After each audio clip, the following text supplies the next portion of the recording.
Good evening, and welcome to the New York Immigration Coalition's Road to Recovery video series. My name is Nora Melendez, and I am the Immigrant Services Support Events Associate at the NYIC, and I will be your host. Today, we'll be hearing from Vanessa Luna, the co-founder and chief program officer at ImmSchools, and Diana Aragundi, a staff attorney on the Immigrant Students' Rights Project at Advocates for Children. We will be discussing the rights of immigrant students and their families in the digital space.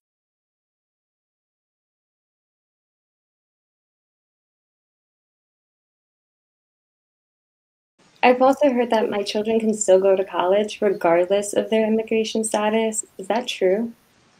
Yes, that is true. And I am so passionate about this. So I might go a little long, but it's really, really important for you, whether you have that question or you know someone who does. You live in New York City, right? Many people are impacted by immigration status.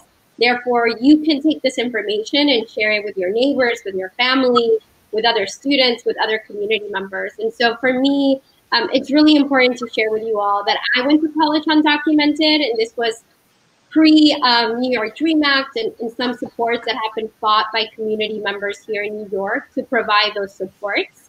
Your student can go to college regardless of immigration status. While the process is difficult, I will be transparent, it is difficult. It is possible. And it is really important that you know that college is one of your many possibilities and opportunities for you after your high school experience. Now, the barriers are often systemic. So it's usually systems, right, that have not been built to support our community. And so that is the reason why many in the undocumented community have a challenge accessing college and higher education, not because of our abilities, because we're incredible, but rather is the systems. And the largest barrier really is finances. College is already expensive for many folks that are citizens. And so imagine what that type of burden may be for somebody who's not able to get any type of federal aid. So right now, if you're undocumented, you do not qualify for federal aid. Hopefully that changes in the future. As at this moment, what that means is that you have to get support from the state rather than the federal government. So what I mean by that is that in New York State, there is the New York DREAM Act that was passed due to a longstanding advocacy of undocumented youth, in particularly led by the NYSYLC. It was really as a result of their leadership that this bill was introduced and brought into law. And so what this provides is in-state financial aid for immigrant students with different types of immigration status. Also undocumented students, but also different types of status.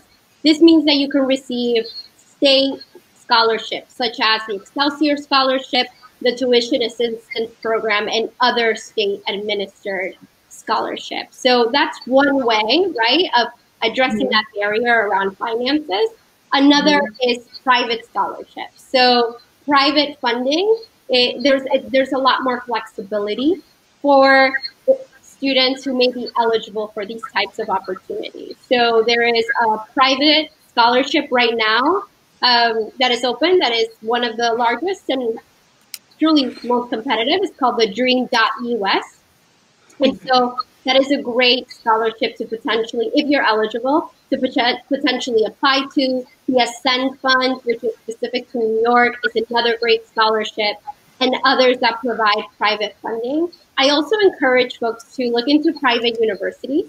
While those are very competitive, once again, it is important to know your options, because private universities sometimes have a little bit more flexibility than state universities to provide supports to undocumented students. So the more funding and resources do need to be made available. This is an area of growth for many higher education institutions, is to make sure that their scholarships are available to undocumented folks. And you know, the last thing I will say is just making sure that folks know that college is a possibility. And I think it's also important to know, okay, well, what about after, right? Yeah, I can go to college, but if I can't work legally, what does that actually look like for me? And I think there's a couple of trains of thoughts. The first one is you can potentially get ready for future legislation. For me, I was in college and DACA came out, and I was able to access that legislation, right? And I was able to work and become a teacher. Or you could also say, you know, we're not going to wait for legislation. I'm going to continue my education and potentially become an independent contractor, or build your own LLC in your own company and get a tax ID and work through that manner and through that route. So highly encourage folks to pursue that if that's what they want to do, regardless of immigration status.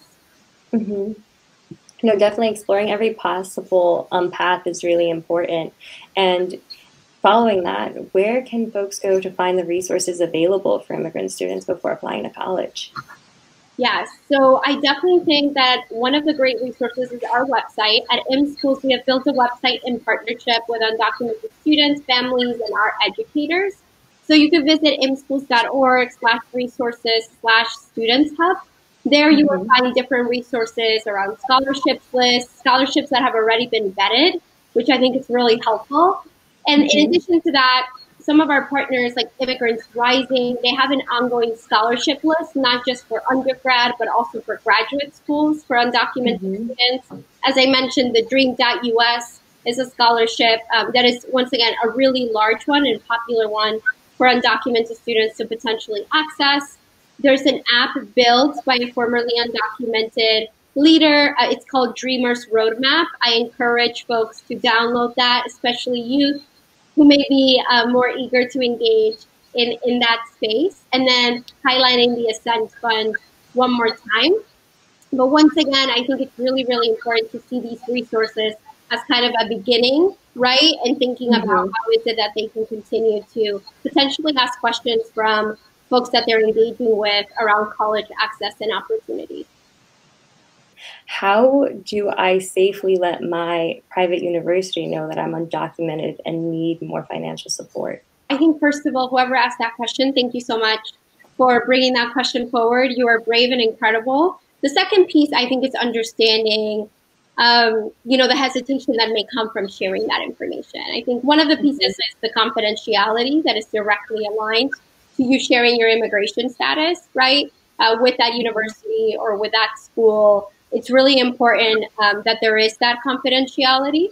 I think that the notion behind folks potentially sharing that and there being repercussions, it's something that we have inherited as a way for us to protect ourselves and to protect our families, right? Unfortunately, during the college process, it is something that we have to engage with just because the systems that are currently in place often do not ask those questions so that we're able to provide more of that context. And so it is really important to potentially hop on a call or a conversation with that school that you're engaging with, whether that is the registrar's office or the administration office, and telling them those circumstances. I recommend doing so via phone and not necessarily doing it in writing just yet, just because once you have things in writing, there are further implications, right? And so that's what my recommendation initially is to have a conversation with that person who may be a part of that school. Hop on a call with them and explain to them the situation and ask them if they have scholarships